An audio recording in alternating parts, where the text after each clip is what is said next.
అటువంటిది జనరలైజ్ చేసి ఇన్ని విషయాలు మాట్లాడటం అనేది చాలా మంచి విషయం, స్వాగతించదగ్గ సందర్భం. ఈ సందర్భంగా నేను కూడా ఒక 2 విషయాలు చెప్తాను. మీకు ఈ ఎండలో లేనా నీళ్ళలోకి వచ్చే అవకాశం ఉందా? అవకాశం వచ్చినప్పుడు మనం ఏదైనా ఒక మంచి విషయం మాట్లాడితే 10 మందిలో వెళ్తాం.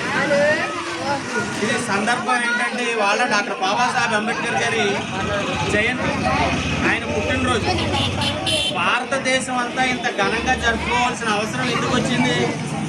భారతదేశంలో నివసించే ప్రతి ఒక్క పౌరుడు, ప్రాణంతో జీవిస్తున్న ప్రతి మనిషి ఆయన అనుసరించి ఆయన ఆలోచన విధానంతో ఆయన లిఖించినటువంటి భారత రాజ్యాంగం ద్వారా మనం స్వేచ్ఛగా తిరగలుగుతున్నాం, స్వేచ్ఛగా తినగలుగుతున్నాం, స్వేచ్ఛగా మాట్లాడగలుగుతున్నాం. అంటే because of only the constitution of India.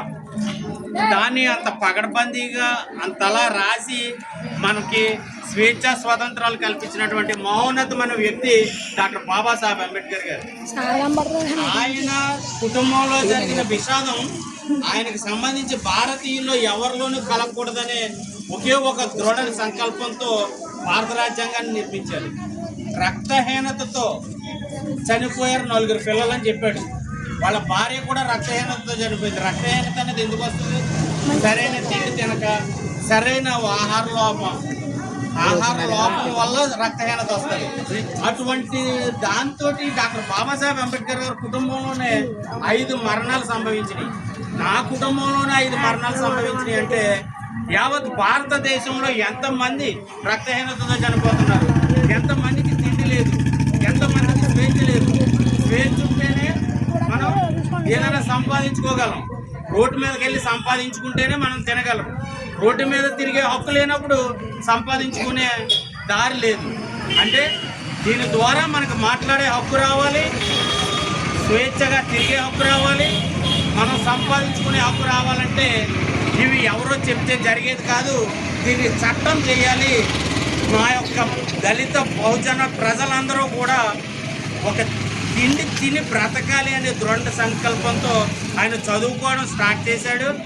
ఆయన చదివే చదువు ఆపడానికి ఆయన వల్ల అవ్వలేదు. ఇంకా వివిధ దేశాలు తిరిగి అత్యుత్తమమైనటువంటి చదువులు చదివి భారత రాజ్యాంగాన్ని రాసి దాంట్లో మన హక్కులు, విధి విధానాలు పొందుపరిచి మనం మాట్లాడే విధంగా, సంపాదించుకునే విధంగా, మనకి ఇష్టానుసారంగా రీతిగా ఆర్టికల్ 19 స్వేచ్ఛ స్వాతంత్రాలతో బతికే విధంగా ఆర్టికల్ 19లో రాశారు.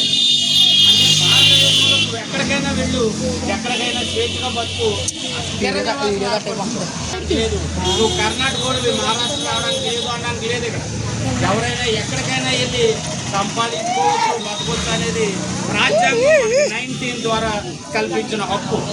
ఆ హక్కు ద్వారానే ఇవాళ మనం జీవించగలుగుతున్నాం, బతకగలుగుతున్నాం, సంపాదించుకోగలుగుతున్నాం. అంటే దాట్ ఈస్ బాబాసాహెబ్ అంబేద్కర్ గారు.